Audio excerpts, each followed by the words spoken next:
Hello and welcome to my presentation. My name is Kayla Mamalady. Today I'll be talking about the case of Deborah Smith versus the Rovers Rest and Bruce Storman, a human rights tribunal of Ontario. This case outlines sexual harassment and discrimination in the workplace based on gender and sex.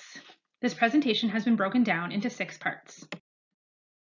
The issue, the facts, arguments, held or tribunal findings, remedy, and implications. In each section, you will find facts pertaining to the case. In this section, you will find the key players in the case and the issue. There are 3 key players that will be mentioned throughout this presentation. Deborah Smith, who was employed as a part-time bartender at the Rovers Rest and the applicant in this case. Next is the Rovers Rest and Bruce Storman. The Rovers Rest was a bar in Ajax, Ontario that is no longer a corporate entity. And Bruce Storman, the owner and manager of the bar, both are respondents in this case. The issue is that the applicant worked as a bartender for the respondents. She filed an application under Section 34 of the Human Rights Code, which alleged that the respondent subjected her to sexual harassment, advances, discrimination, and harassment because of her sex. This ultimately led to the applicant being terminated. In this section, you will find facts pertaining to the case. In February of 2009, Deborah Smith, who at the time was living in her parents' home with her teenage daughter, began employment at the Rovers Rest as a part-time bartender. Bruce Storman was her supervisor and manager, whose responsibilities included supervising Deborah and the other bar staff. During this time, the two would regularly frequent other bars to see what their business practices were. The two initially had a very friendly relationship. In the spring of 2009, Bruce, then 66, began to express romantic interest in Deborah, who was only 39. During this time, when they would work alone, he would frequently ask her to accompany him to the movies, to dinner, or to his cottage. These requests began to make Deborah feel very uncomfortable. Bruce began making physical advances towards Deborah at work. He would regularly invade her personal space by standing too close, brushing up against her, and putting his hands on her body when passing by.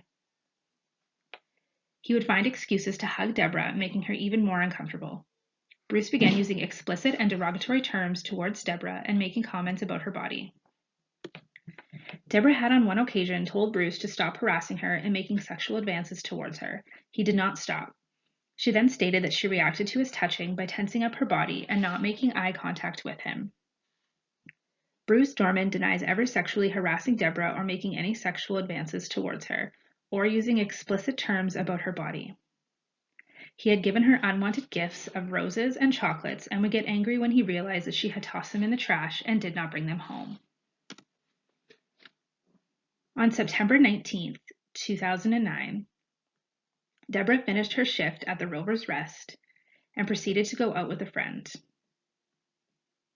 He was also a regular at the bar. Bruce noticed and stated that he did not want to employ her if she would continue to date the customers. He stated his main interest in opening the bar was to have a good reputation, and that reputation is based on the manager and the staff, and that Deborah was making him look bad.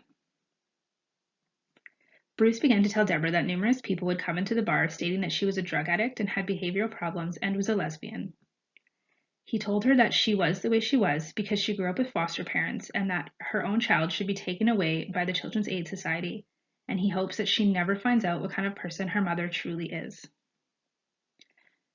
Bruce on that day then showed up at the home of Deborah and her family and proceeded to hand a letter to Doreen Smith, Deborah's mother. The letter was telling Deborah that she was fired from her job, calling her names, and making accusations about her.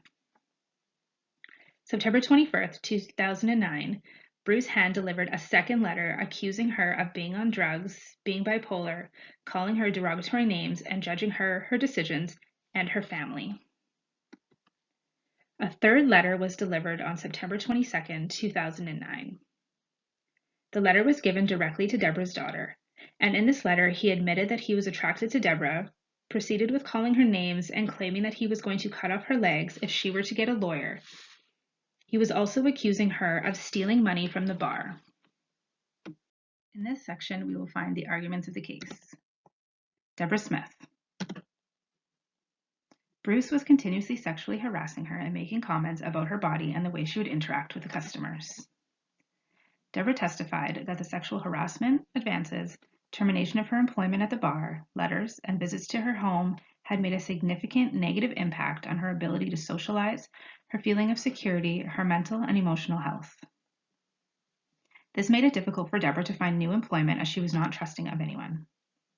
Deborah stated that she avoided going out and socializing because she was constantly worried she would run into Bruce and that he would have repeated the comments about her and the contents of the letters to other people to jeopardize her reputation with any friends that she may make or any future employers.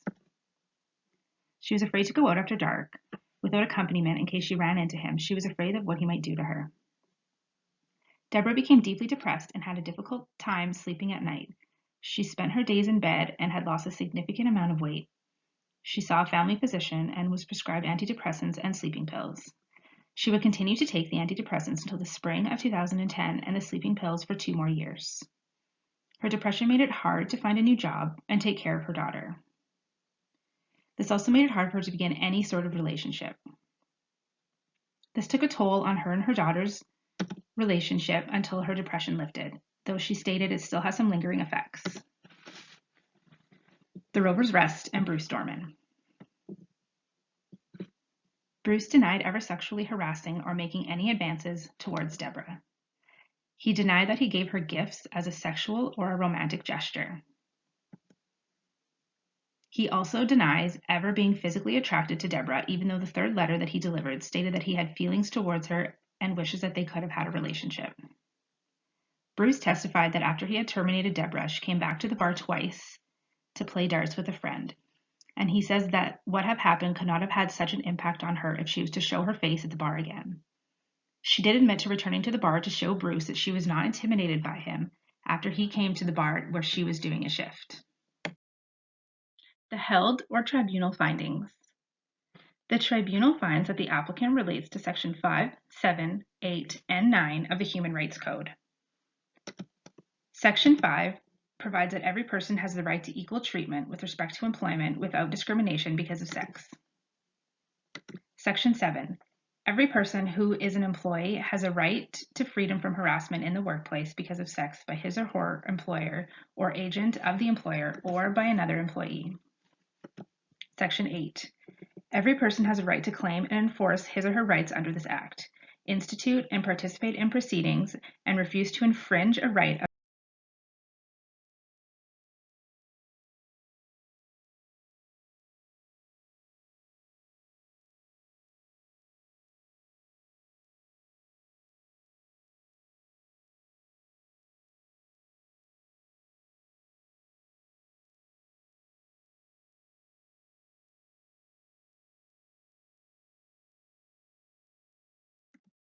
the remedy.